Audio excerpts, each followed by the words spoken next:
You go. Okay, so we're gonna do a hybrid meeting tonight, so welcome everybody in person and on the screen. There's quite a few, so this is great to see everybody. And thank you all for driving in the rain to come and sit with us. The first thing on our agenda is to review the agenda. And You want to call me? I'll call the meeting, I'm sorry. That's okay. I'll call the meeting to order at 5:36. Okay, all right, thank you. Out of practice. So we have the meeting open, so our next item is to review the agenda. And currently on the agenda for this meeting, we have overview of the current status of the Lockpond Culvert Project, dam operation and engineering. Review 3 current options, cost projections and timelines, discussion and next steps.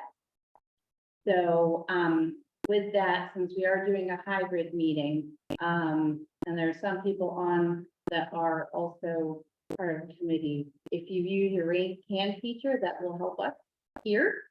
Know that you'd like to speak and we'd appreciate that. I guess raise our hand physically here. Yeah. Can I identify the town officials that are on Zoom? Yeah. So, because that's Please, where you're that gonna would need be to helpful. focus. That would be helpful. Okay, so we have George Abdow. We have. Can you say what they're from? George Abdow is the president, I believe, the Lake Wyola Association. And we have Matt Sikowitz, our niche engineer, he's right in the middle. And then we have Miriam DeFont from Conservation Committee. And I believe those are the participants, and George, Martin Knight. Susie Moser. 2 finance committee members. Yes. George and Susie are online, and then we have George Abdow, Matthew Sikowitz, and Miriam DeFont. Okay, and in this room, I know you can't see everybody. In this room, I'm gonna have everybody go around and say their name and their board. We'll start with Becky. Becky Torres, Town Administrator. Bob Rose, FinCom. Mary White, FinCom. Melissa Makepeace, O'Neill Select. Lenny Zawaka, Shutesbury Bar. Eric Stalker, Select Board. Rita Farrell, Select Board. Mary David, Conservation Committee. Colin Chandler, Keeper. Catherine Hilton, Board of Health Representative on West. Mark River, Paula.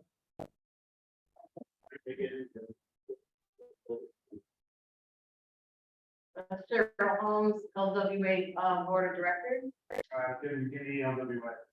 Okay, that's everybody here. And just to give you a clue, when Bob and April spoke, the owl turned to them, and when Rita spoke, it turned to them and Mary. But you want to project a little bit more. Everyone else wants to project And a little look more. and speak at the owl. Okay, That's the speaker in the middle of the table. Okay. All right, so shall we move on to an overview of the current status? And Becky, who is, good. Matt, do you want me to take that, or do you want to take that? It's up to you, Becky. I can certainly give a quick status update if then you want to jump into How the about- introduction. I'll do a small one, then you can jump in and be more detailed. Sure. Okay? So we're all here today because of a tremendous amount of rain that has fallen over the course of July. The levels are closer to a 100-year storm than what had ever been anticipated. We'll show you some information that you can get comparison of what's happening this year compared to last year. We're going to go through a spreadsheet that will be like a flow chart showing us a list of 5 different options to consider. This spreadsheet includes some pros and cons and risks as we know them. all the costs are approximate. We have been getting some costs from our contractor. As you can imagine, when a project is halted and it's the equipment is sitting there, not being used, there are costs that need to be absorbed. So we are, basically starting the third week of the situation. 2 weeks ago, when, the contractor MAS Builders came out to proceed during the week, the task that was going to happen that week in preparation of August 1st was that they were going to run the bypass.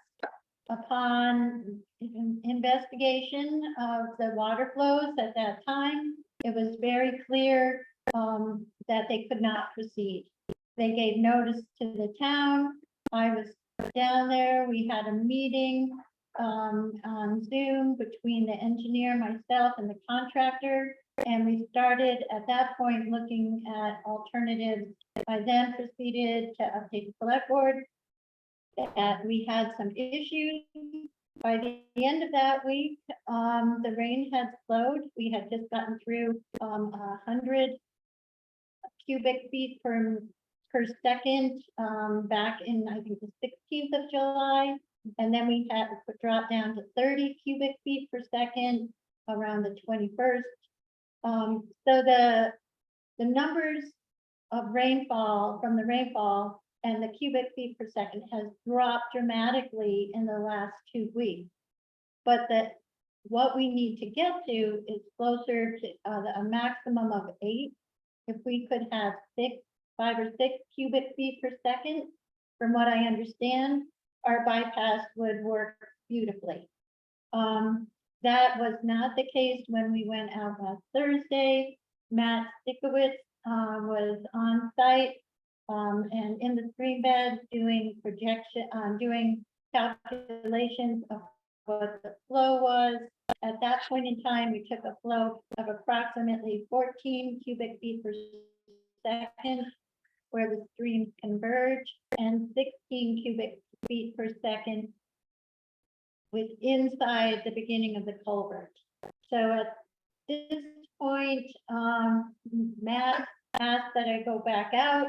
I went back out today, took some more samples, but unfortunately, Matt is seeing that they're very close to what they were last Thursday. I think what's accounting for that is the rain yesterday. But yeah, there's more information. I'll stop there and let Matt take over, and then we'll put up some scenarios to review. Thank you, Becky. Hi, everyone. Yeah, thank you, Becky. Yeah, I think you covered it pretty well. The basic, I guess, situation that we're in right now is that construction was slated to begin mid-July to prepare the culvert replacement so that the in-water work could begin at the very start of the time of year restrictions that were required by the Conservation Commission, which was August 1st. At that time, at early July, there was a lot of rain, but we felt confident that August was, a traditionally drier month. We were hoping the rain would subside a little bit.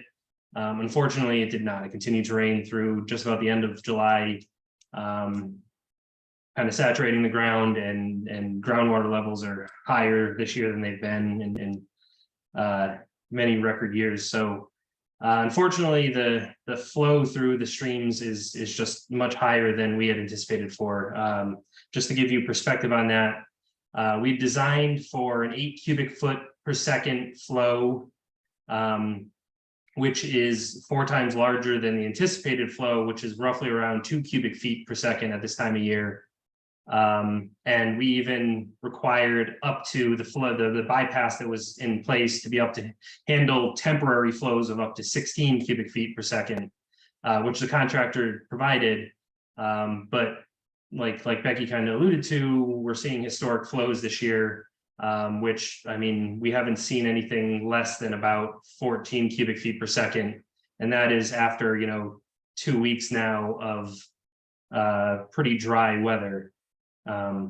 So it seems like yesterday was probably the lowest it's been, and that was probably still, I would say around, based on Becky's estimate of, the water being a half an inch above the spillway, probably somewhere in the range of, 6 to 8, probably sorry, 8 to 10 cubic feet per second, which is about the range we want it to be, the maximum range we want it to be, but then it, spiked back up again, and it was back up to its normal flow as of yesterday, or as of today, when Becky took those readings, and that was just from a small amount of rain last night. So that is, that is the situation we're in. About 2 weeks ago, when the contractor was about ready to begin, when he looked at the flow and said, it hasn't quite come down as much as we had hoped, we made the decision to pause.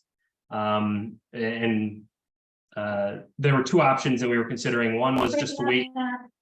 Sorry, what's up? You were breaking up, we couldn't hear you. Oh, sorry, am I all right now? On our end. Oh, okay. All right, I'll continue. So yeah, the contractor, I'll just go back a little bit. The contractor, we decided to pause, hoping for the rain to subside a little bit. And it did, as Becky said, it just didn't as much as we had anticipated. So we also chose to consider some other alternatives, which I believe Becky is going to share with you the different costs and pros and cons and risks in a little bit.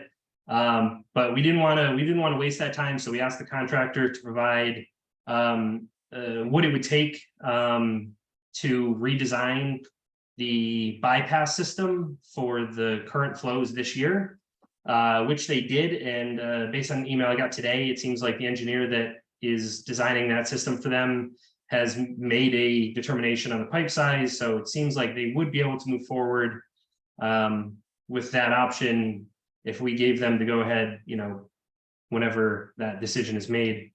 But we wanted to do that as just to keep, two paths open in case it got to a situation where we weren't able to continue with the existing bypass this year. So that's about where the project stands as of right now. The current flow, as Becky said, is still at about the maximum range the current bypass system is capable of handling. So I don't think we're in a position to give the go-ahead for the contractor to begin work, right now. And my fear is that, August is generally a dry month, but statistically September is when rain starts to increase again. So the expectation is that, before long, we're probably going to see the flows begin to increase again. I can't imagine it would be more because July was the wettest month in the past, couple of years. So.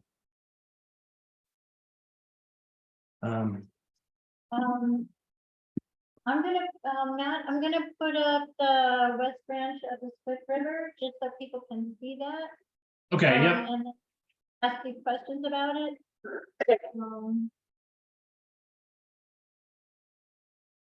Okay, so this is what the Conservation Commission had been looking at, and we were told, also Bill Elliott had been the first person to establish that when we look at this free flow map, as you can see, this goes through today, and that you can see how the numbers came up a little bit from yesterday. So yesterday we were at 9.73. This is the 8. So typically the way this works is the value, which is 9.73 at the bottom for yesterday at 4 p.m. You would divide that by 2 or multiply by 0.5. So looking at this, we're seeing that the inflow to the lake is right where we would like the outflow to be. It's 5 cubic feet per second. That's why we were optimistic that maybe over the weekend we would see in these few days that if we can get that flow at the outlet and as well as the inlet, potentially the project can move forward when we reach that. So that's where the optimism comes from. The problem is that, Matt wanted to be sure to double check the calculation. And so that's why he was using the geometry and measuring the actual flow in the stream as best we could with, kind of primitive methods, but it's not showing it dropping, much lower than that 14 cubic feet per second. Could I ask a Um, question? It's Mary now. Oh, yes, go ahead, Miriam. So Matt, and Becky, the assumption had been based on this historical model was that if you took this flow from this west branch of the Swift River gauge and you took 50% of that flow in cubic feet per second, that would give you the inflow to the lake. And that, presumably if the lake is static, then, inflow is roughly equaling outflow. But it seems like what this is showing is that this isn't working, because if you look at like last week, it looks like it was about 8 cubic feet per second, but you're saying that the outflow was something like 16 cubic feet per second, which is, so I'm trying to understand, is this model not working? Is this not a good analog for understanding the inflow? That's a very good question and a hard question to answer. The measurements we took is only one data point. And there's so many factors, groundwater levels. I don't know how the model was made. It sounds like a very smart engineer made it. I don't know how much data he used to make it. I don't know if he measured it in 1 year, if it was a particularly low year, and like the groundwater in one big, this stream we're looking at is a nearby stream, but not necessarily not necessarily the exact stream we're looking at. It's just analogous. We're trying to proportionalize, that stream to what we can expect this stream to be. But like I said, if the groundwater at that area is higher than this area, infiltration is less in that area than this area. So it depends from year to year. 1 year it could be accurate, 1 year it might not be as accurate. And for 1 month it might be accurate, for another month it might not be. Okay. So so we can't use it. We can't. I wouldn't say you can't use it. It is probably a good analogous method. They're in similar areas. They're going to experience the same amount of flow. So they're probably some proportionality to them. It's hard to do a one-to-one. Yeah.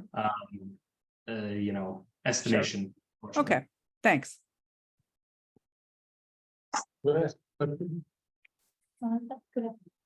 I'd like to ask a question to Howard. What is your observation of the amount of water coming off the dam, or over the dam, compared to all these numbers of these different techniques? What do you see? Do you agree with their observations? Well, I don't know how they do this, but for me, I'm checking the spillway and what I'm letting through the sluice way. Right. To me, this is a normal year right now. Okay. Normally, I have it 2 inches above the spillway, Yeah. and it's only 1 today. Right. And the sluice way itself is shut down to half an inch. And Okay, so that's the one important. thing to I me. want to say about this lake is spring fed. Right. Sure. So that's additional water too. Yeah, right. And the ledge holds a lot of water and it releases it slowly. We know that too. A lot of that going on here. But your observation is close to normal? What- Yeah.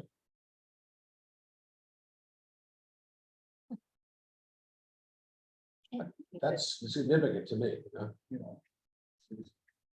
Anybody else have any questions on this slide or? I've got a question. Would any additional beaver dams affect numbers? Just wondering if there's an additional beaver dam, the water table's gonna go up around that area. It very well could, yeah. If there was a beaver dam on this west branch that we're looking at, that could affect it. If there was, it wouldn't necessarily, downstream beaver dams wouldn't necessarily affect the flow. Generally, yeah, it's hard to say. Generally, they stabilize at some point and the flow in essentially, say, becomes the flow out. So it doesn't affect it too much after over a long time, but. It just doesn't seem like to me that we're in like the wettest year out of 100 to me. I mean, it does seem like a wet springtime to me, but. Well, so just to kind of explain this graph a little bit, the gray line there was last year's, and last year we did have a lower year than normal. The orange line is this year's, and that scale is a logarithmic scale, so it is not proportional vertically. It is squared, so it doubles for every unit you go up. So we're not looking at like double the flow. We're looking at quadruple the flow. If last year it was half a cubic foot, and now we're looking at 12 cubic foot, that's so arguably, I mean, looking at the historical data, we are still seeing a tremendous amount more flow than previous years.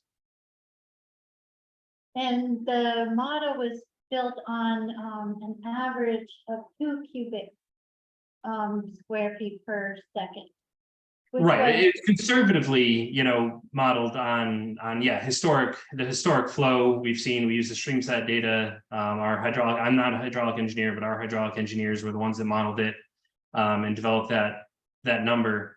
And we conservatively, doubled it and then doubled it again. And we're still struggling with that.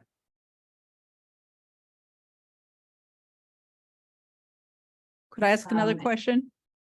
Go ahead. Matt, and one's a question for Howard, but one's a question for Matt. In modeling a 2-year storm, what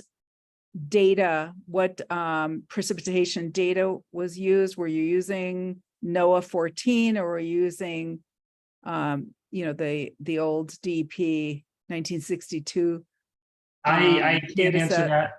I'm like I said, I'm not a hydraulic engineer. I'm the structural engineer that designed the culvert. Okay. We had engineers at Niche, that the hydraulic engineers that did the Okay. analysis for us. That's fair. I can Sure. have them find that Yeah. information, and we can That would be provide good. it. I think that would be helpful for us to know, because sometimes these models are based on the data set that Mass DEP requires, which is actually a data set from 1962 that was Mhm. developed during what is now understood to be a drought period. And so there are newer programs that use updated precipitation data that's more accurate, because we know with climate change, storm frequencies are changing.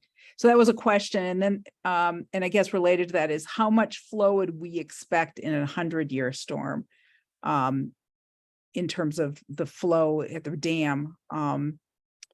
And then the other question I had for Howard was that, and you can answer that maybe, but the question for Howard is, right now, the setting that you have the sluiceway at, how much flow is that producing through the sluiceway? What is our understanding of how much water that releases, if it's at that 1/2 inch setting? Because I don't know. Thanks. So I can answer the question about the storm. So there's a slight difference. I know the idea of a 100-year storm had kind of been discussed, but I'm not saying that we had a 100-year storm. We've had a season that kind of matches what you would see total rainfall wise over a long period of time. So when we talk about a 100-year storm, we typically talk about rainfall in a very short period of time, a hurricane that drops a lot of water over 48 hours. And the culvert that we designed, the current culvert that's sized is designed for roughly like a 20-year storm. The culvert we designed to put in there is designed to build roughly a 50-year storm, which is above the Mass DOT requirements for storm. And you can see the size of the culvert right now is nowhere, is much larger than the current flow. So we're not talking about the flow is the result of a 100-year storm. We're talking about the flow right now is the result of nearly 2 months of strong rain, consistent rain, which has just kind of saturated everything, prevented the traditional infiltration into the ground that we typically expect, which just makes the river flows significantly greater. And again, we could account for a big, heavy, a small window of heavy rain. But it was just impossible to, unless we were, designing for a 1 in 100 year situation, which we kind of have at the moment of the flow that we're currently seeing. Do we know what that flow would look like if we got 100-year storm? We do, and I again don't have the numbers, but that was all gone into the calculations when we sized the culvert. And I want to say it is an absolutely massive number. We're talking, hundreds, if not thousands of cubic feet per second. But again, that is, all spilt over, a very short amount of period, and filling up, that entire culvert. And I don't know if anyone's familiar with it here, but it's a 10-foot diameter culvert at the moment. So you're talking about a flow that fills that entire 10-foot diameter pipe. But again, I will look into, we have all those calculations. We did determine what that flow would be, and I can provide that when I have a chance to go in and review those. Okay, do you want to move on to the options? Okay, David Green had his hand up. David, do you have a question real quick on what we've covered so far? Yeah, David Green, Lake Loyola Advisory Committee. We had a meeting recently where we discussed the lake level, and there was a debate whether the lake level was high or not. And it seems that the data that has been presented clearly indicates that the lake level is higher this year than in previous years. I'm looking at the graph. So my question is, how would this situation with the culvert conflict with the drawdown debate? And has this been discussed or not? That's the graph I'm suggesting that, I feel like it's very clear that the lake level this year has been higher than in the past, and the flow has been more. But we have a drawdown debate, whether we're going to be able to draw down the lake this year, and where do these two issues meet? Because that's an important issue for the lake community. David, the drawdown issue is a separate issue that we'll discuss at a different meeting. This is just to discuss the current status of construction on the culvert and our options with the rain being such a big impact on. Thank you. Thank you. Okay. Let's see, let's move on to the options. Our 3 options. Becky, you have a graph or a graph. Can everybody see that? Yeah, Bigger. this should be. Can't get rid of this. Yeah, there you go. Maybe make it a little larger. I think I can help out too. Oh. I can help out for at least those in the room here. How's that for everybody at home? Can everybody see okay? Yeah, someone shake their, thank you, Geneva. Okay, so these are our 3 options. I'm thinking they go left to right, Becky? Yes, they do. So do you want to walk us through this? I will just give an overview, and Matt has Okay. some more recent conversation with the contractor, well, we both do, but that he could help with the fine points. So we're presenting 5 options. The first one would be move ahead, and which is totally dependent on the flow. To reach, we have to be, it has to be doable for the contractor to move ahead. The second one, okay, so we're talking about move ahead on the 14th, which would be next Monday. That's the first one. The next one would be to wait and determine how long would be feasible to wait. This project is presumed to take 2 months in water construction, or or 6 weeks to 2 months, and then we would have to do more work, to close up, and pave the roadway and put in guardrails.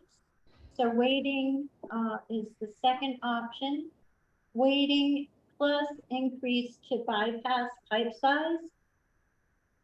The costs that are associated with that are about $150,000. And here I need Matt's help whether the 150 includes the 50 current. If we- Yeah, based on the conversation we had with the contractor initially, they had said they had given 150,000 for the larger bypass. But that was an aggregate number that included the anticipated cost of construction delays and removing and deploying equipment. So it's been approximately 3 weeks so far, and we anticipate it could be another couple weeks until they get the pipe. So that 50,000 you have there under the costs, typically, I think that is could likely be included in the $150,000. So That's already included in the 150. right, but there probably is some addition there. Again, like he said, there's going to be probably 2 or 3 weeks for him to procure the new pipe. So there's still going to be a waiting period. Which there's fence out there. They're going to need to pay for the rental of the fence and a couple other things. So probably not huge costs, but still some more. So I would say that number there is probably on the conservative side.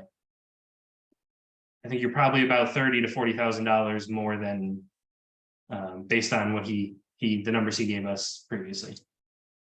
Okay, so I could reduce the total to 175. Yeah, Okay, and the cost for waiting every week is what? It's about $10,000. It's because of the large crane on site, and there's a backhoe on site, and then all the miscellaneous, all the fencing and gates, and we've got barrels with flashing lights on them and all kinds of stuff, and all the concrete barriers. Those are all rental costs. Yeah.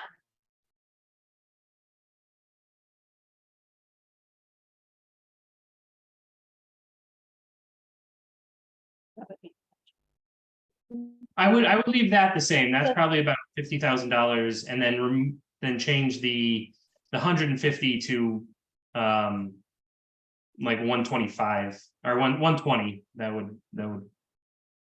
Okay. Yeah. Thank you, Matt. Right, 124. Okay, so we've corrected that number. So the next option we're looking at is reschedule for next year. Okay, can everybody see? Okay, so rescheduling for next year would mean potential permitting. I mean, it gives us time if we need any permitting. I'm not sure what permitting we would need at this time. The cost to close up the road, install the guardrail, temporary paving. So about $80,000 is what I had in my notes. Did that number change, Matt? No, that was probably, again, I think the numbers he gave us were conservative because he didn't want to give us a number and then come back with a higher number. So I think these are probably on the conservative high end, but I think that's about right based on what I compared to what he gave us. And I've got a updated number on current cost. Right, yeah, he did.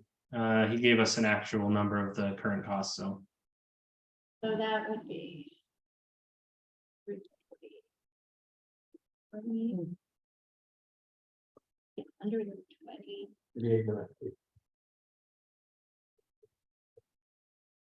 Becky, might I add one thing? If you close everything up, you also have a cost to open everything back up. in the spring, so it'd be added cost to the project to open it all back up. No, but that falls under the original cost of the project. And, Right. Even though they've set up one. Yeah. Already. I mean, they're charging us for all the extras. I think, we'll verify. That would be an extra to open it all back, up, This is- since they've already used the cost to open it up. Yeah, We'll let them bring that. it's something to keep in mind, though. Yeah. From my experience. Okay, so then the final option is reschedule for next year and invest in increasing the bypass pipe size. So, and the description prepared for 100-year storm is probably not accurate. Would you give us a better one, Matt? Yeah, I agree. I think it would be prepared for 100-year, rain. I don't even know what you call what we have this year, but just a 100-year accumulated rain, yeah. Okay. The rain condition is, yeah. Fine. Okay, and the estimate to close up again is 80,000, the cost for the bypass. About another 100,000, and new permitting costs, we're uncertain of what they would be. But I think we'll, in the calculation for cost, we'll continue to use the $5,000. That was quoted, that we have a guess about. Okay, so that permitting cost. So again, this is this is the largest number we're looking at today. And it will go up if I add current costs with the larger bypass. So why would we even consider that? The reason to consider it is that if we end up back-to-back conditions next year, as we face this year, we're gonna need, we'd wanna be prepared for that and not start in again without having the ability to put in the much larger. Matt, do you have anything to add to that? No, I think that's, yeah, it's a pretty good breakdown of all the summaries. I just, yeah, the two are, the first two are very high risk at this point. They were low risk a couple weeks ago when we were, still moving forward with looking at increasing the pipe size. There were no loss option, but at this point, moving ahead, assuming that we're going to move ahead next Mondays seems just a good rainstorm, and we're back to where we are now, or we were a couple weeks ago, and you're kind of washed out. The same with waiting. Like I said, we're getting closer to September. You're going to anticipate flow, rainfall increasing as opposed to August, which so far has been pretty dry, but statistically, you anticipate higher flows in September. So yeah, yeah, there's some risk associated with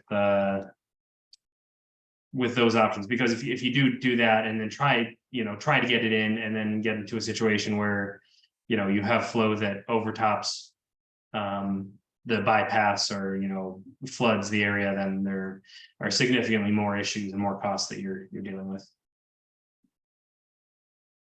And I think one thing to remember is that we were to reschedule for next year, determining whether or not to do the larger bypass could happen, much closer to, we'll be able to move more quickly. So we could know the weather in May and June, in June at least, going into July, and then determine if we were going to have that additional expense or not.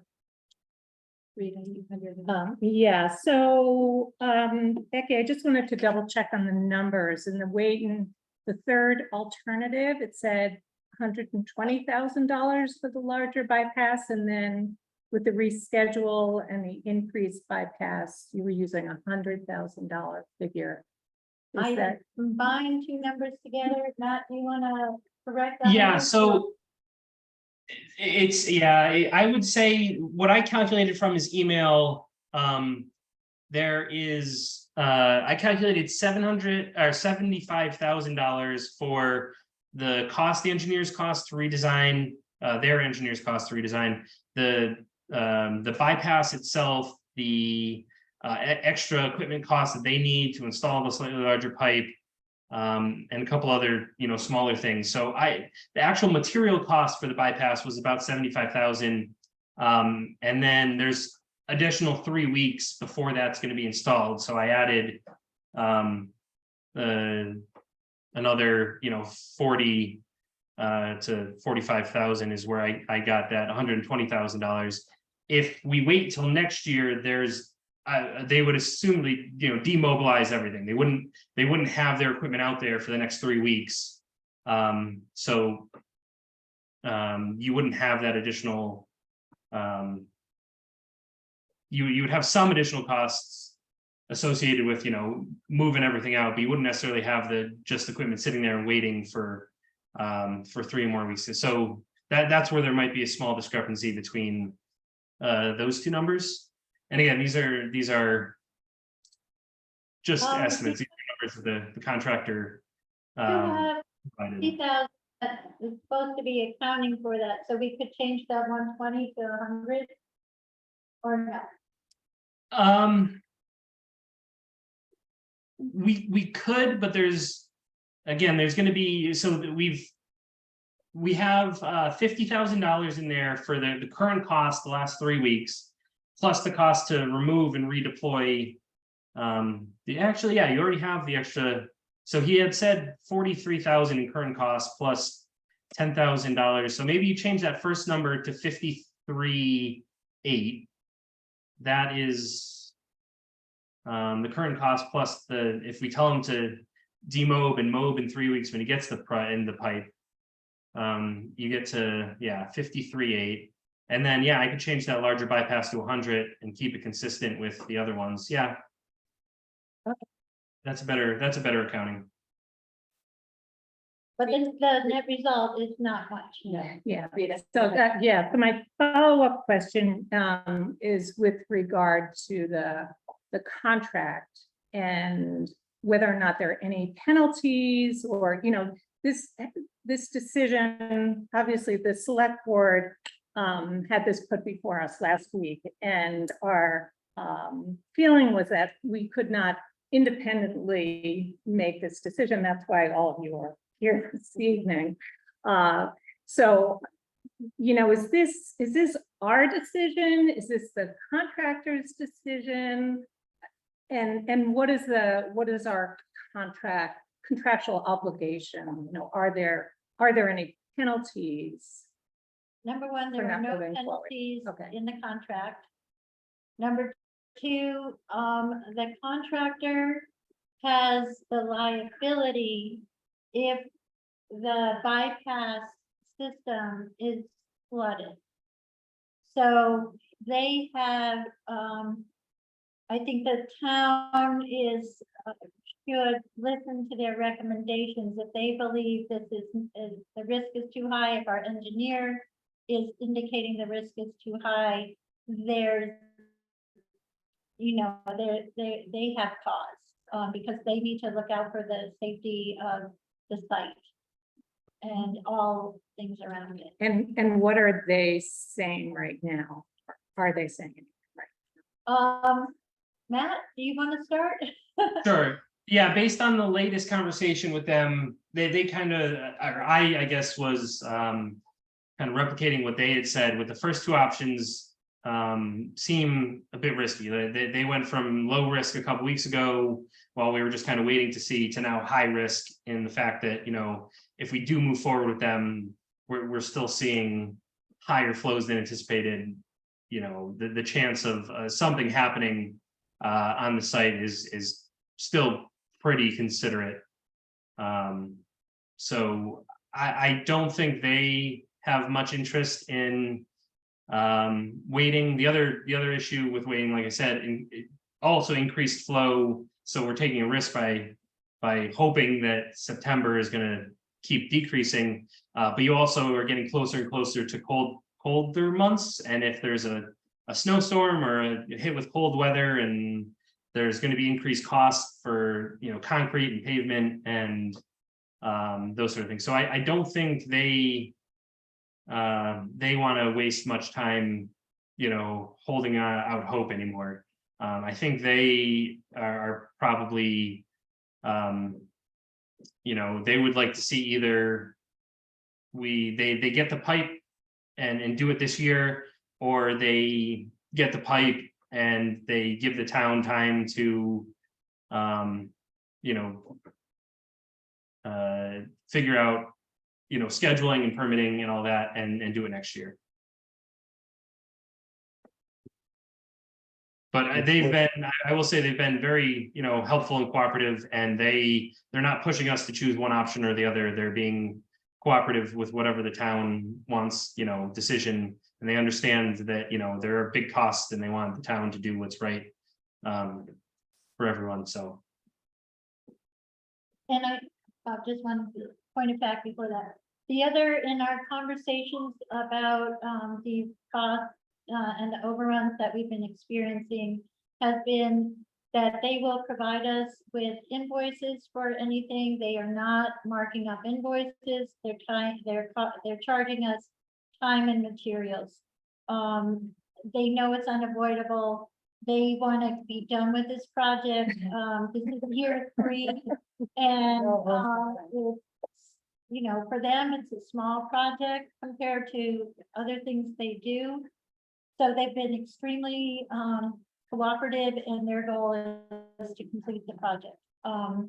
But they don't want to see us just, you know, dilly-dally and then have spent a ton of money and we have nothing to show for it. Bob, before you say something, Marion's have her hand up, so I'm gonna call Marion. Bob, go ahead, Marion. Hi, thank you. Couple of things about the options to keep in mind, and I clarification for Matt also, and Becky, when we met as a Concom a couple weeks ago, we talked about the expiration date of the permit. And there was this discussion about whether or not there was an extension built in because of the pandemic. And I got some clarification about that. And my understanding is there is no extension because the permit was issued during the pandemic state of emergency. It was only, the extension was only for permits that were issued before the emergency began. So it does expire in November. So that's just something to think about if you're needing to extend work into December, you would need an extension permit. And then the other, Thank you, Mary. I just wanted to let you know that. Because last time we didn't think we had we thought it was going to expire soon. And then we thought maybe we had 200 days at that meeting that you're talking about. Yeah, I And don't we think were we feeling- do. Now we have to be mindful that that has to be addressed. Yeah. Sorry about that. It did look hopeful. Matt, in thinking about a bypass option, can you speak to whether a design was ever considered involving putting a pipe directly to the sluiceway gate? So that the sluiceway gate could be opened during a, you know, high water situation, fully open. And then have perhaps a minor cofferdam system for leakage. No, we hadn't, you know, anticipated. I don't maybe I'm not seeing the benefit there, but it would have been, I mean, the entire flow in the stream is being diverted to the bypass anyway. Well, it would, if the flow through the sluiceway at maximum is 45 cubic feet per second, then you'd have, like, if you had a 36-inch diameter pipe, wouldn't you get that much flow in your bypass system? And then you could still have like a cofferdam and smaller pipe for backup around leakage.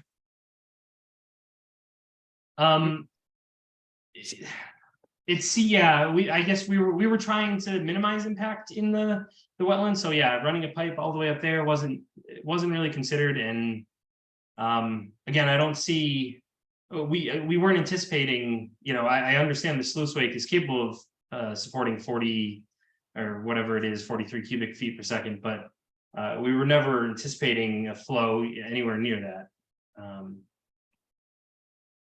Okay, So yeah,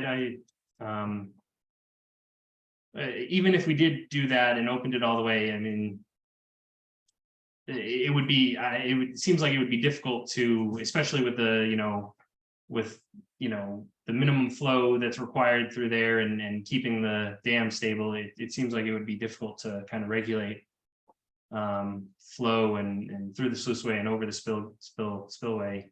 Yeah, I don't know. It seems doesn't seem like an option we would consider. yeah, I do, I know it is an approach that's used, that's why I was asking. Thanks. Bob and then Eric. And I guess this question would be directed at Matt. Matt, I'm not clear about who ordered the pause in the construction. Was it the engineering firm? I presume it's your product, this engineering plan for your company's product, the engineering plan, is that true? The engineering for the de-wetting is the product of your company? We hear we me? put the requirements, so the design of the dewatering was provided by the contractor. It was means and methods of the contractor. Oh, I see. We put the requirements of what they should be required to design. So we did the calculations and determined that, this is the anticipated flow, this is what they should design for, and this is the emergency situation that their kind of overflow, standby bypass system needs to be able to accommodate. And they submitted that to us and we reviewed it and approved it, 2 years ago when this was all designed. But yeah, so Okay. it wasn't us. We didn't pull the trigger on. It was kind of a joint effort between us, the town, the contractor. The contractor knew based on the flow that if they put the bypass in, they were going to have problems. So it was an easy decision to see that the flow was more than the bypass could handle. So we're not going to risk that situation. And it's a good thing we did, because I think it definitely would have been a much more costly situation than what we're looking at here. Right, but those specifications were up to 40 cubic feet per minute, is that right? Like 8 on each pipe? We designed, or we required in our plans and our specifications, we required their bypass to be designed for consistent flow of 8 cubic feet per second with a maximum flow, a temporary maximum flow of 16 cubic feet per second, which again, compared to the 2 cubic feet per second anticipated flow at, typical August. That was, that had a factor of safety built in that we were comfortable with at the time. Yeah, okay, just wanted to be clear, because to me, it seems like those were good specs, and so we shouldn't have to change the capacity of that de-wetting system. I mean, that seems like overkill. But, Except it's not working. well, we have to delay, right? So, Eric, you had a.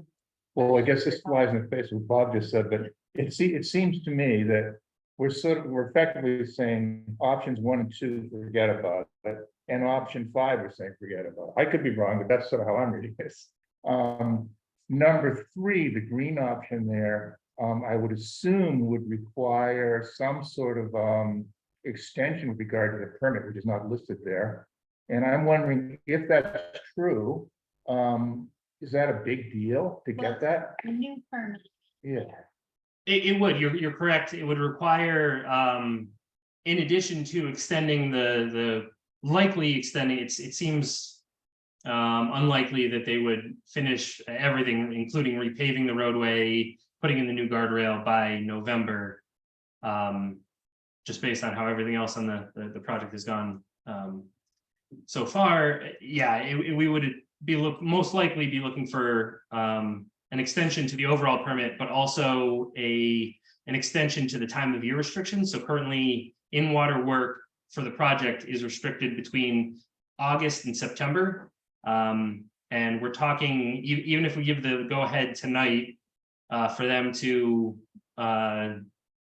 like I said, they did the design, so they know what size pipe they need for the current flows. They would need to acquire the current pipe, which they gave us like a 2 to 3 week lead time. So given that, like 2 or 3 weeks from tonight as the start time, it would be very, very close for them to finish by the end of September in the time of year restrictions. So we would also likely request an extension to the time of year restrictions from the Concom. And that would be, you know, up to the Conservation Commission to determine what requirements they would require to allow that time of year increase, or if they'd even be, you know, willing to allow that, in which case, you know, this wouldn't, if we couldn't get those permits, this isn't an option anymore. What's the purpose of the time of year extension? What restriction, I'm sorry. Can someone just explain why we have that restriction to begin with? I mean, I understand you don't want to do this in the middle of the spring, but why does it matter if you're doing it in October? I mean, we're not going to get, well, we could. I shouldn't say we won't get in October, but presumably we would not get blizzards if we had a later time of year restriction put on it, if we even need one at all.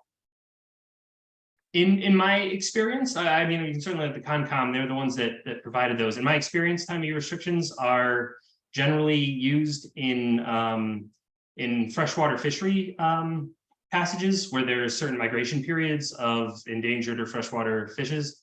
There have been no indication that that's that this current stream is a cold water fishery. So there isn't that requirement.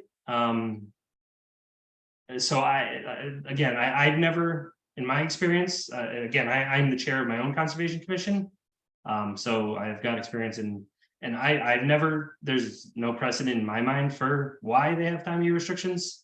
But again, the Concom can certainly justify that decision.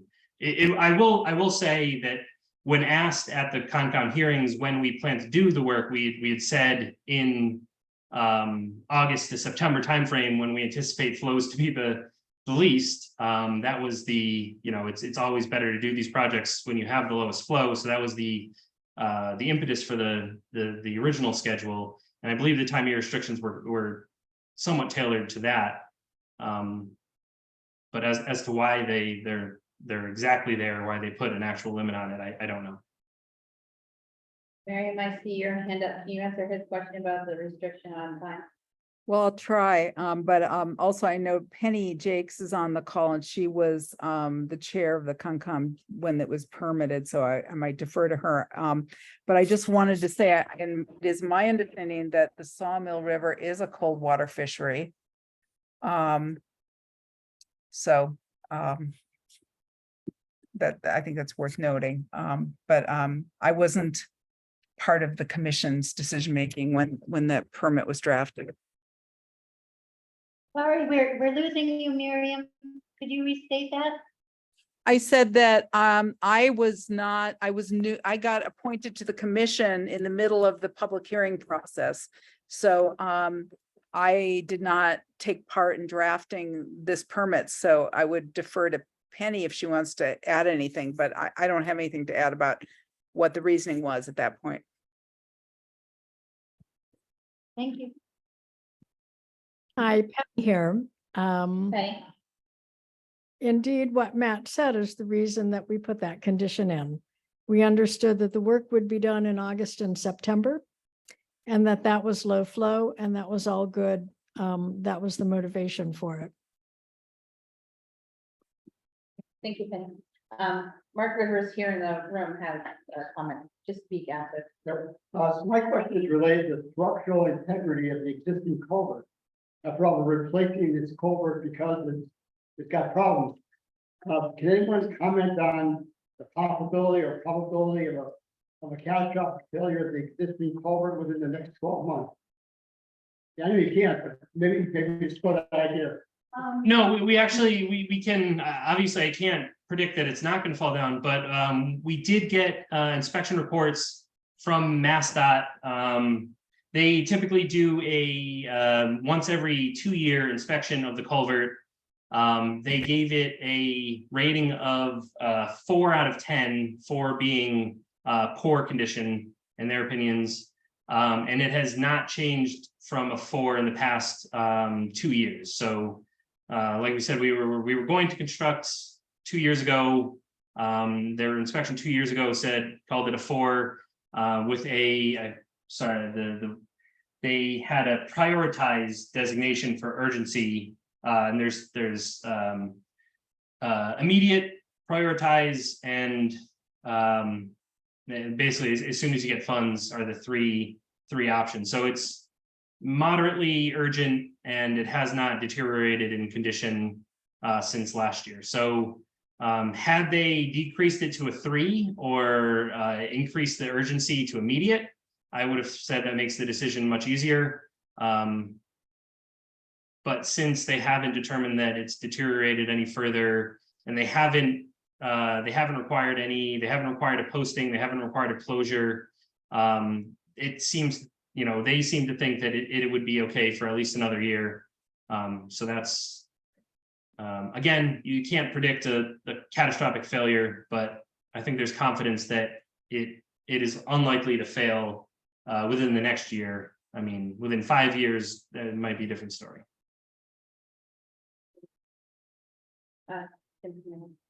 Yes, Matt, considering how much rainfall there was at the end of June and early July, why did you folks decide to start the project to begin with? We anticipated the rain to stop. July or June was an incredibly wet month. We had hoped that July would be better, and it wasn't. And we had to make the decision early July. They put the detour signs up at the end of June. They had to mobilize to the site July 4th. They started work, I believe, July 12th. So we anticipated it was going to be 3 weeks of lower flow, and we didn't anticipate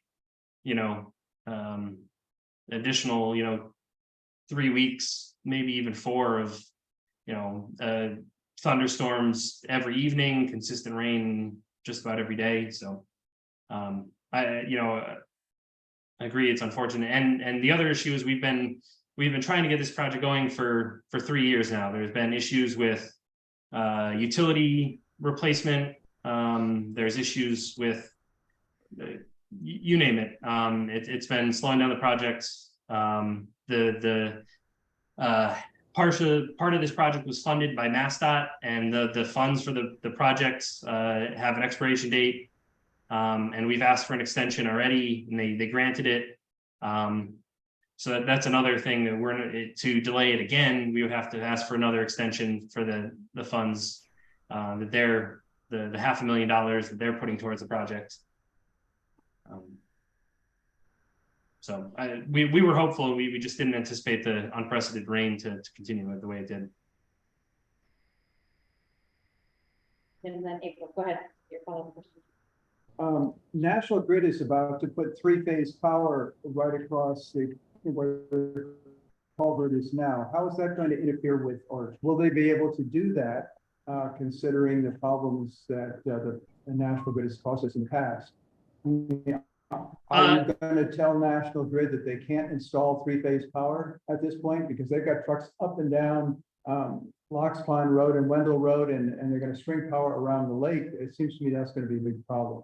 Matt, I can answer this one. So when they first were on the road planning the project, they never contacted the town officially, but I ran into them, asked them what they were working on. This was back in May. And I notified them that there was a culvert project that had been delayed 3 years because they had failed to move a pole, and so that they would need to work around that project. They responded by saying that they would make sure to do the work down by the culvert before the project started. So they did that early on before we were in full construction. And the project goes into Wendell, so they will, instead of going and straight through to Wendell through the culvert, they're gonna start on the Wendell side and go from there. And when they are free to be working at the culvert around December potentially, then they could attach the two connections, the two sides for the three phase. So they are aware of that and they've been planning for that for a number of months. I have one more question. The design that you have produced for the cofferdam and the two conduits supposedly will handle maybe 16 to 20 cubic feet per second. You also have you also plan on having a backup of a pump that will handle, I think, 10, according to your plans, 10 cubic feet per second. Is that, that would seem to give us an awful lot of headroom to be able to like move ahead with this project. Is there any problem with that? And as you put a pump in, you're gonna put this big, have a pump in there that can, suck up 10 cubic feet per second. In addition to the two. Yeah, that is something that got brought up in this conversation we're currently having with the contractor. The pipes that are designed that are going to go into the ground will handle the 8 cubic feet requirement that we provided. The additional pump that's on standby would provide the additional 10 cubic feet per second to bring it up to the we had said a 16 cubic feet per second. They provided a 10 cubic foot per second. So I believe their plan provides up to 18 or 19 cubic feet per second. So it's 8 cubic feet per second for the pipes that would be installed, an additional 10 cubic feet per second to bring it up to the 16 to 19 cubic foot range. And again, the pump is only there as a standby. So the pump is not traditionally used as a primary system running 24 hours. It's generally there as a standby, fueled up, ready to go to, handle 12 hours worth of flow and then kind of wait till the flow subsides back to the normal range. It would be potentially be an option for them to use it full time and handle that flow. Again, we're talking a flow that's currently about what we saw today. So it wouldn't be able to handle any flow if it did rain, a big rain and was higher than today. But the other thing is that fuel costs would probably make that infeasible. Like I said, you're anticipating, running that pump for like no more than 12 hours at a time, running it 24 hours a day for nearly 2 months. I can't imagine what those costs would end up being. I was wondering, how difficult is it possible to take the existing permit and change the time of year restrictions? Just make that change possible, and I'm not sure if that's possible to do. That would be one of the things that we request from the Conservation Commission, was that they change those time of year restrictions. And that would not require a whole new process of permitting process. But what change would you make? Extend the time of the water. Yeah, but we are now fighting winter. Right. But But if we were extended another month, but it's all possible. And the other issue that we followed up on Mary had question, overtime. If we were to get to the conditions by September 1st, if the conditions were ideal on September 1st, could we move ahead? And could we ask the contractor to be, they don't have union restrictions on how much they work. And we could make an amendment to what's in the contract that says they would only work Monday through Friday. Of course, we would probably want to talk to the Lake Wyola Association and people around the lake if we're asking them to work 10-hour days. But that's another possibility. If we get to the point where we can start the work, there's potential, and we can get estimates from the contractor how much quicker they potentially could do the work.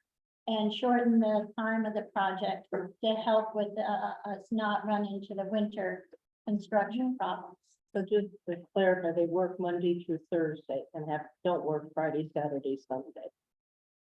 And they work 10-hour days. They work 10-hour Yeah. days, so they work all their time in those 4 days. But we could ask them to have a second crew. I mean, if we paid them overtime, And they could turn it into 6 10-hour days. Yeah. That's the question. Yeah, and that's the question that was answered affirmatively. Potentially, They could. yes, because they're not a union shop, so they have more leeway to make that kind of change if it all, if we get, if we get the flow conditions that would make it work, or if we were to add additional pumping, but the cost again of the pumps, big question. What's the average for cubic feet a second today? I don't have. What's the average for the cubic feet per second right now with Um, Currently, so last Thursday, I was out there and measured it at around 14 cubic feet per second. It had gone down over the weekend. I don't believe we got a measurement yesterday, but when I was out there on Thursday, it was currently 1 inch above the spillway. As of yesterday, according to Becky, who I believe got the number from Howie, it was 1/2 inch above the spillway, to suggest that the flow, if that is proportional, was potentially down as far as 7, 8 cubic feet per second. But then, according to Becky's measurements, she went out there and measured again today, and they were similar to what I measured last Thursday. So, and that kind of matches what the West Branch River was showing with an increase over the last 24 hours. what would be the cost of another pump? You can get 1 pump, can you just get 2 pumps? Again, that's a conversation they would have to have with the contractor. He would have to give that a price. I would go ahead and just get 2 pumps. It could be an option. I don't know. I don't know what that cost is going to be. I think the cost of renting the pump probably isn't very big. The cost of running a pump, 24 hours a day is probably much more expensive. But- Could there be a temporary electrical system set up from the pole that's there? Would National Grid put a temporary electrical power to it? So you wouldn't have to just get out. I wouldn't historically, I wouldn't rely on National Grid doing anything quickly for us, or Eversource or whoever it is, but these are things we can talk with the contractor about. But I understand why you can't count on.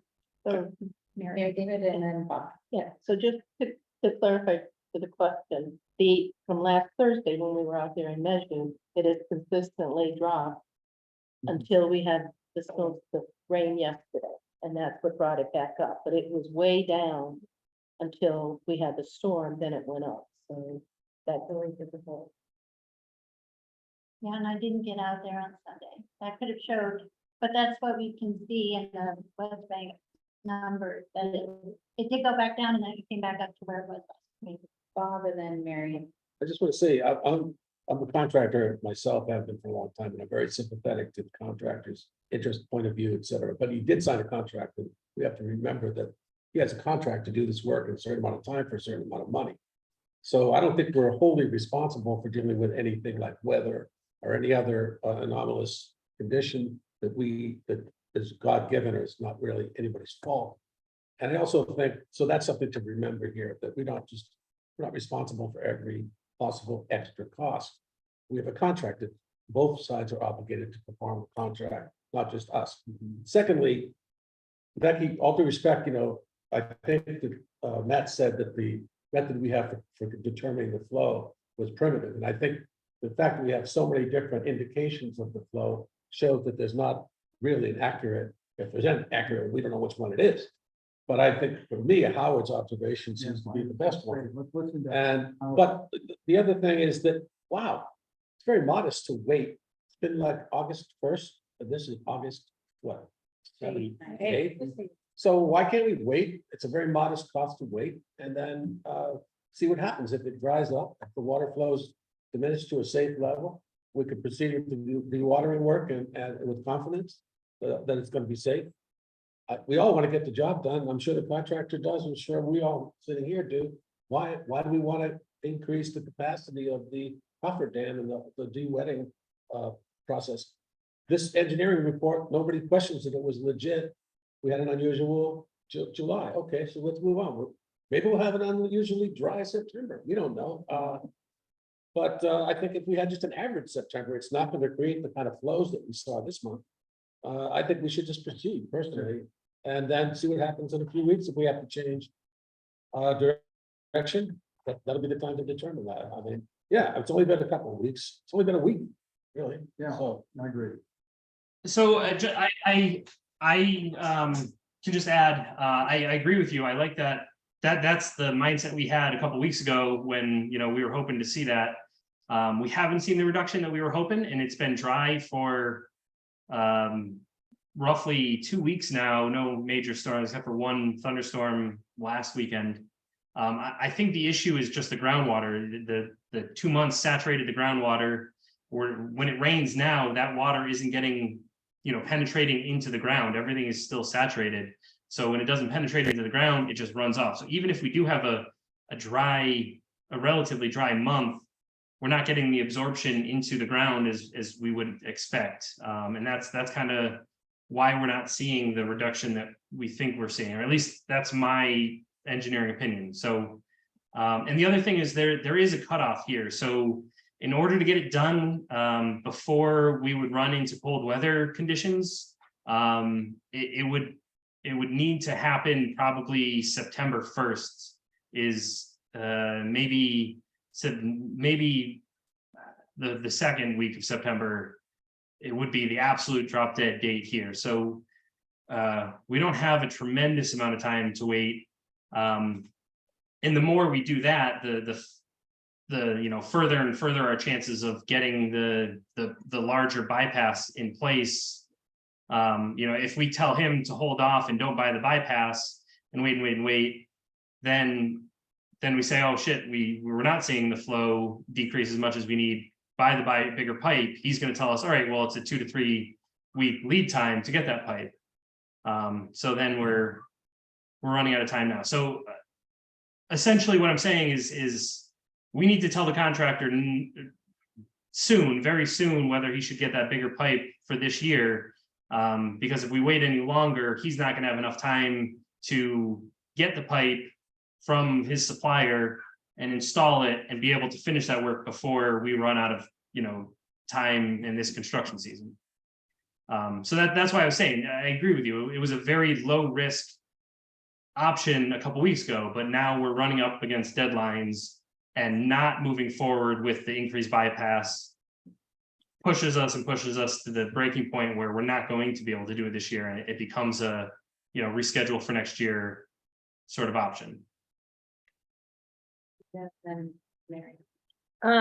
So what kind of, do we have a contingency within the construction budget? And if so, how much is it? It's about $100,000.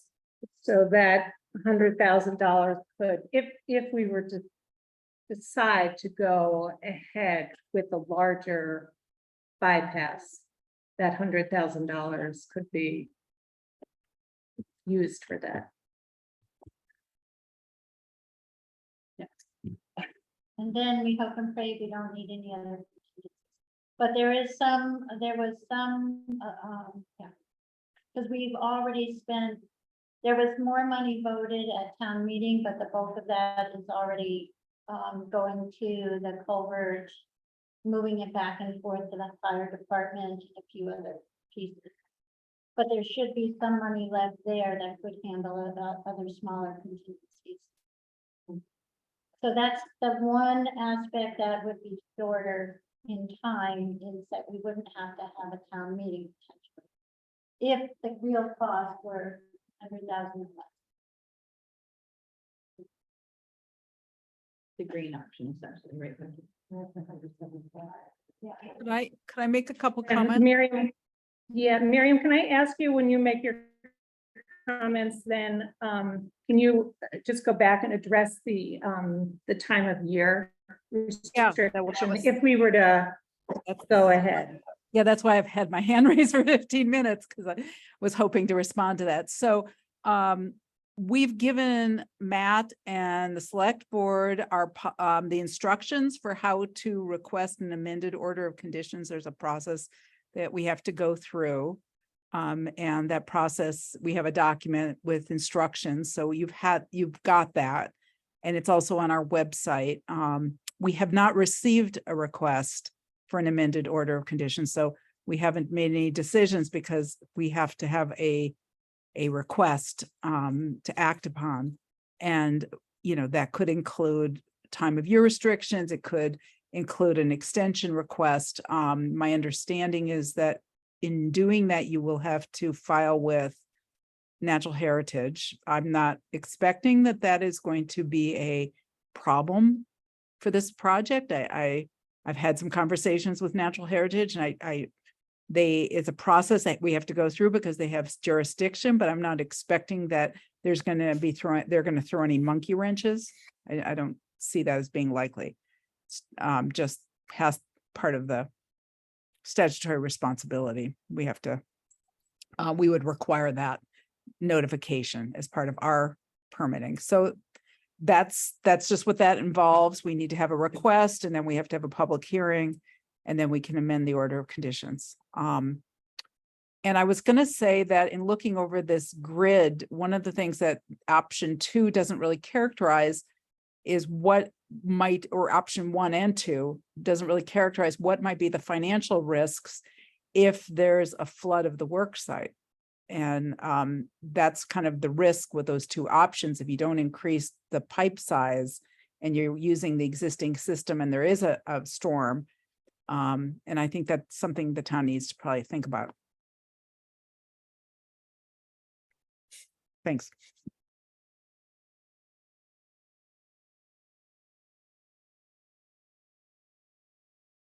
I'm gonna toss something in here. I know this is a little bit basic, but the Farmer's Almanac has, since we're talking about all options, the Farmer's Almanac has the August precipitation below 2 inches average as well as September below an inch average precipitation. For this, And that's long range, so that's looking at 160 years. that's on purpose. I'm just tossing that in there, because, And I just wanted to mention regarding the Mesa permit that Matt had been back and forth with them about the project, and they have given him, instructions that what they would require would be to identify what is changing in the project, and they had indicated they would do as quick a review as they could. Did I represent that correctly, Matt? Yeah, correct. My understanding with our emails back and forth was that they did not need a separate permit filed, no filing fee with them, but they did need notification when we requested the change to the Conservation Commission, that they be copied on that request and notified of the change, and that they would review that change with respect to if they saw any, impacts, and they would make a judgment based on that. And that we could request an expedited review, and they can often accommodate that for changes that we would be requesting.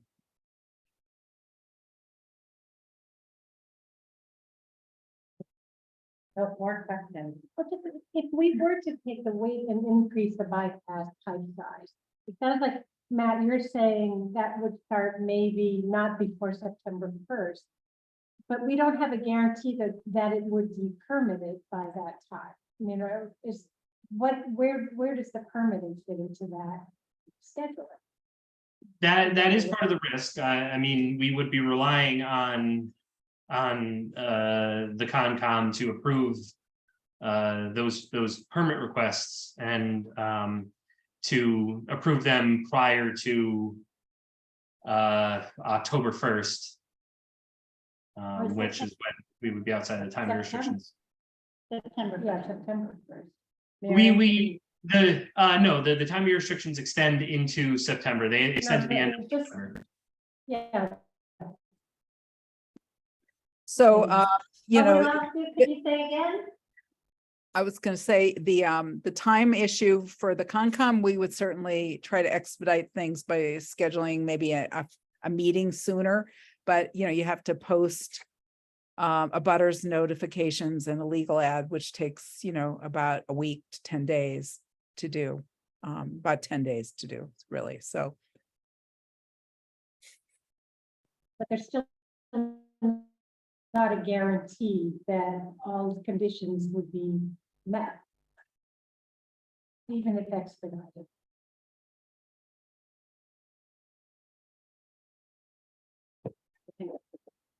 Answer that. Question or a comment. I mean, there's no guarantee, if everything went as quickly as possible with the Concom, that that the project would be permitted to be able to be completed this fall. Correct. That is the risk, and I can't speak to what the Concom would weigh, and I don't think they can speak to it either. Given that they don't have a quorum and yeah. I just wanted to mention, we did move ahead and place the order for the larger pipe, but we have not committed to it. We've just done the first step so that once we decide that's why it's still on the table as an option. And that's why we're not, 10 days behind on that one. We're 10 days into making sure that the culvert is a larger culvert is an option. I'm sorry, for bypass, but Yes. the smaller type.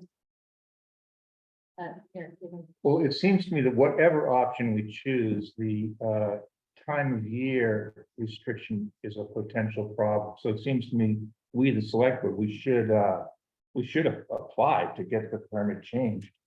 Sure. And if it does, if we don't use the options that change presents, then we don't use it, but at least we have them, or we know we don't have them, or whatever. The other thing is, and going sort of to Bob's point, what if we sort of did a combination where we wait and we also sort of figure that we're gonna have to try to get the contractor to do overtime? We wait, hope things get better, and build in the budget the notion that we're gonna have to do overtime. Or try to do overtime, which it sounds like they're amenable to. Seems to be built into the third option. There is weighted, but also committing to a larger bypass. I have a request that everybody identify yourself, because on the receiving end, they can't tell who's speaking all the time, okay? My name is Belinda. So anyway, the option of the 2 pumps too, maybe that could be factored into that. Mix if over time.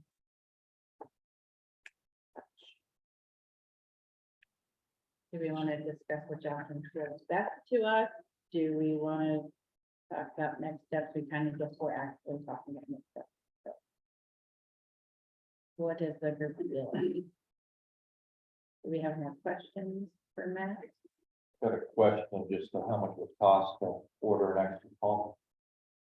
1 week is $8,000 for delays. Put in a new pump. Whatever the price of the pump would be nice to know. It could be just $8,000 or it could be 100. Yeah, well, I'll certainly bring that up with the contractor. We'll get a cost for that. And the fuel. And again, that was never an option for them. They never, considered it or brought it up, and it seems like a pretty standard approach. So it seems cost prohibitive in my but we can certainly get the backup for that.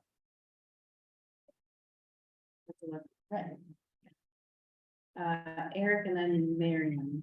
Well, it seems to me we're sort of giving a checklist. One is for the contractor would be, what are the costs of the pumps or additional pumps and so forth. And the other one is, what would be the cost of overtime if we used it, or we should know that from the contract. At the same time, in terms of things to do, I think the select board should apply to the Concom to change the time of year extension and so forth. Which we would most likely do through, niche engineering. So they can't- Yeah, that's fine, or we do it. Yeah, sure. If we were to do that,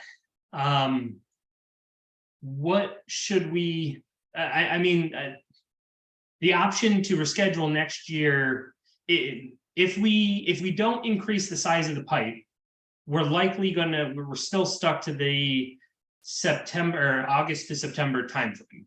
So if we delay, use the same pipe that we have, the fourth option, the flow we designed for was anticipating August to September. So that's kind of what we would be stuck to there. If we reschedule and increase, there's a chance we could do this in springtime. There's a chance we could do it as soon as there is a thaw next year. I don't know what the town's preference is in terms of when they'd like the detour done, or if they just like this done as soon as possible, or if they're okay waiting until next summer. But yeah, it becomes if we delay with resizing, we don't need time of year restrictions. We're kind of stuck in that time frame. That's what we're going to go for. All we would need to ask is for an extension of the permit. If you were considering potentially increasing the size and doing it a different time of year, we could ask for time of year restrictions. But again, we don't know what their likelihood of agreeing to that is. So maybe we put in a request to just remove time of year restrictions altogether, and see what the Mayor? Is that right? Yeah. Thanks. Thanks. I'm sorry. I didn't mean to cut you off, Matt. I just felt like maybe I could clarify things. So you're right that we can't give you like a decision today about how we would approve a permit. And to respond to April's question of like, well, how would we know what the Concom would do? I would say, one, we're reasonable and we're evidence-based, and the town can present evidence that this is necessary, that you've looked at other alternatives and the other alternatives are not practicable, and that this, whatever choice you arrive at, is the best option, considering all factors, including protecting resources. And the standard we use is not, convince me 100%, it's convince me 51%. It's a preponderance of the evidence. So if you make a good case and we say, okay, it's a little bit better than 50% demonstrated that this is the best option, then we would be obligated to approve with that option. So it's not arbitrary, there's a standard. And we would work with the town because we're reasonable and we want to find the best path forward. So I just hope that's reassuring for everybody who's wondering kind of how do we make decisions? So I hope that's helpful.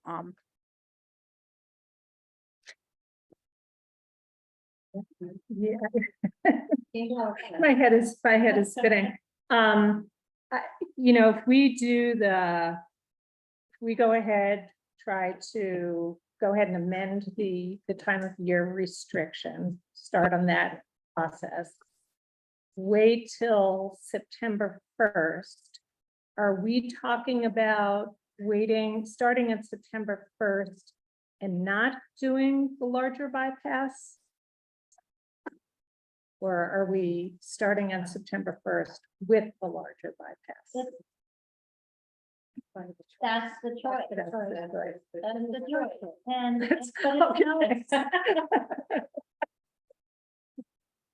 but we can't guarantee it would be exactly September 1st. It would be when all these pieces come together and we get the permitting and Yeah.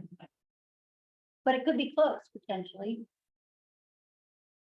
It's a risk. I just think I just want to reiterate briefly, first of all, it's very difficult to do this kind of work because it happens outside. Unfortunately, that's the way it is. But really, we can't guarantee anything when it comes to whether that's one of those things about doing this kind of work. But really, I don't see that the cost is prohibitive to wait. I think that the engineering, I believe, was good engineering. The specifications were adequate.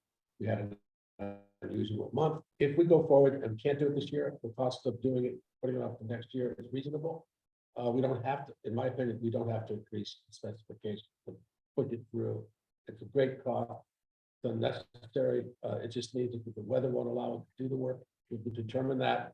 Whatever the cutoff date is, September 1st, September 8th, whatever the date. The engineering staff and the contractor work out. We just say, okay, we're gonna do this, we're gonna wait, we're gonna see if we can get this job done now, we all want to get it done. And if we can't get it done, we'll do it next, on the same schedule. And just open the roads and, you know, that we've got the culverts in storage now, we don't have to worry about that issue, so. I'm not paying rent over there, right? So Bob, if that were the case and we were going ahead and we were making the decision, maybe this isn't a question for you, but rather for Matt, we were making that decision September 1st and everything looked good. How long does it take to then remobilize for the contractor? They've been very, very quick. It seems like they would just need a couple days. As long as we were in contact with them and keeping them updated on what we were seeing, it likely would be, you know, if we tell them Thursday or Friday the week before, they'd be out there Monday.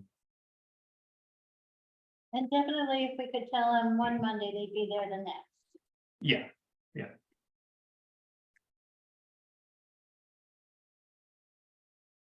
My cellar hasn't flooded yet, that's the only indication I have.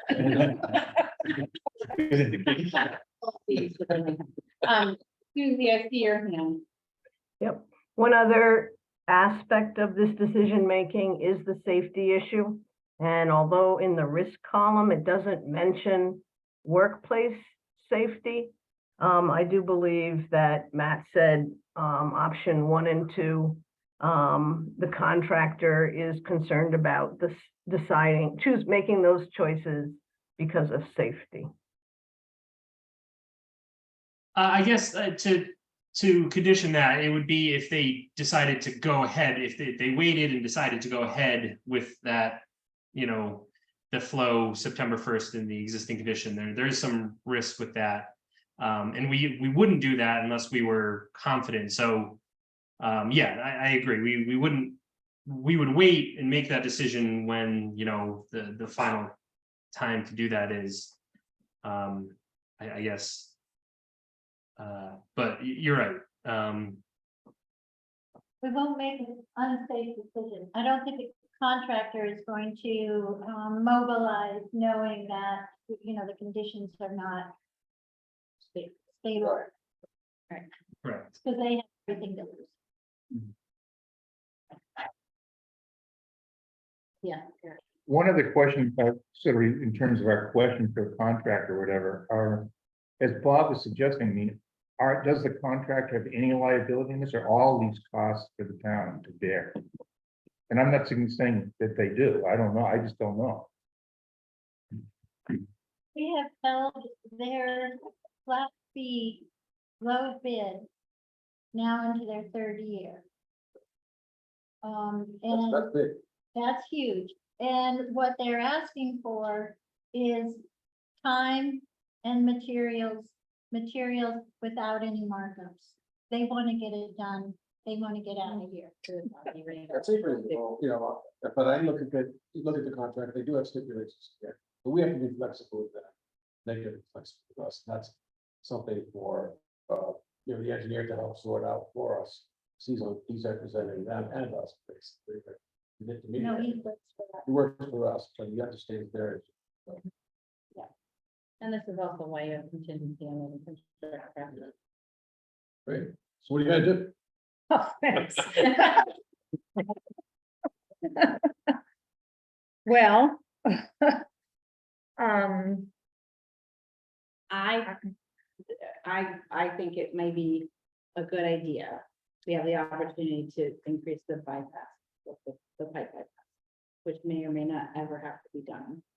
Right, but we have the opportunity to do it. It gives us an opportunity we may not have seen. I don't know about waiting like a year. Once El Nino goes away, so does the rain. But it has its own schedules. But if we were doing the bypass and then making that decision September 1st, then there's a whole sequence of things that happen. It's a few weeks, right? Matt, is it a few weeks after, if we were to decide we needed to do the bypass, we were gonna try to go ahead this year? You'd want to decide that. Sooner? If you're Oh. going ahead with the The bypass. bypass, that needs to be If we, decided. we would commit to the cost of the pipe, which we haven't done yet. We've only Right. committed to the engineering. Okay, all right. So that would be a decision point that you would want to make. We're We'd not also have going to get the time of year. And then, but to do that, you have to do it hand in hand with the permit, so Right. that's the permit, Right. but that would be a second thing to request. Otherwise, what are you thinking? Rita? Okay. Eric? Well, I think we should look, I would tend to side on the notion of not doing what the big pipe thing, although that's certainly the safest thing to do, I suppose, but it's also the most expensive. But I would look into the options Lenny's talking about, the pumps. I would say that we want to ask make sure those avenues have been looked at completely. Yeah, coupled with, we're not listening to what we're not listening to Howie's experience with this, and he is saying that the levels look fairly normal. Haven't you said, for this time of year, we're heading into the driest parts of the summer, late summer and fall. I think we should move ahead and getting the extra pump as a backup, just in case things go completely screwy and we get a huge storm in early September or mid-September, that would bail us out of the problems that a big storm runoff might give us. I also think that I've been watching very closely the runoff issue, and Matt, I have to disagree with you a little bit. This last storm that we had did not have, because I live right by the lake, very close to the lake, and I've watched the water run underneath the conduits, which are now dry, and they didn't sort of fill up with water as a result of this latest storm. So the forest is absorbing the the rain that we had just yesterday. And I think we should move ahead.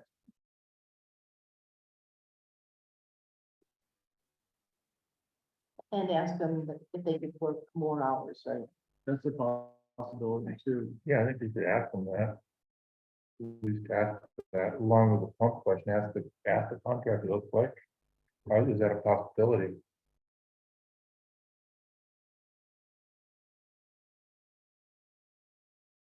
And that would abbreviate the construction period, right? If we Yes. were, so we could even, it's conceivable we could start a little bit later.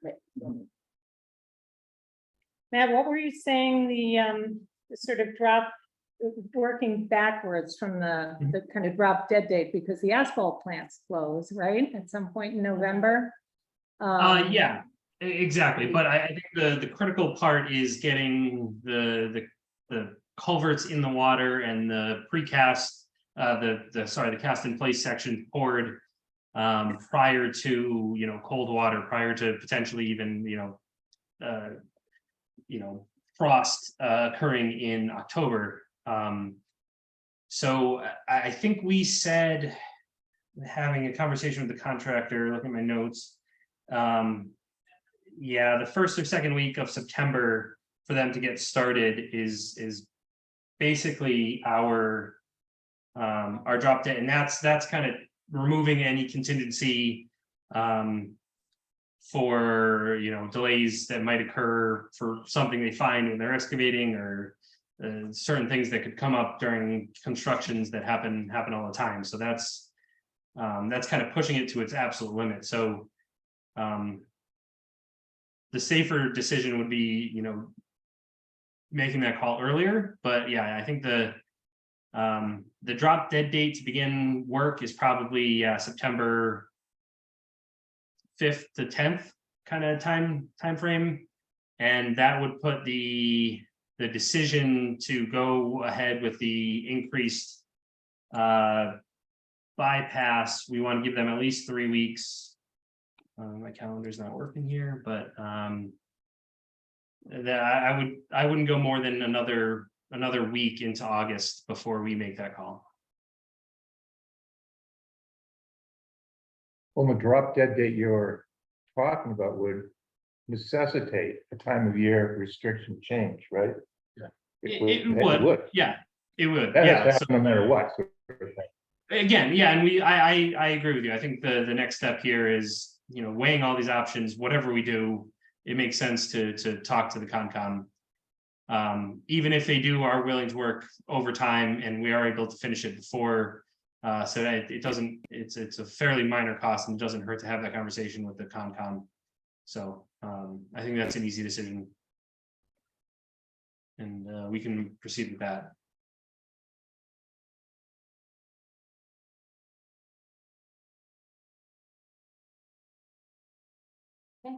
And I just want to remind the select board, before your heads pop open, there's another meeting tomorrow that, unanticipated business. If you want to think about things overnight and then just make a list of what you want to, a timeline or a list of what your recommendations are and discuss it again tomorrow.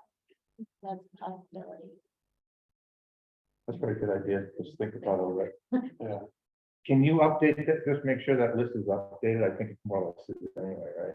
Just for before we break for tonight or whatever. Yeah, I did all the changes that were discussed. Just resend it. Yeah. I'll be- Again, mull it.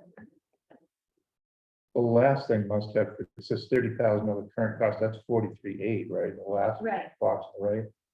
but the other numbers are soft, that's why. It's, I don't know. we can do that, no problem.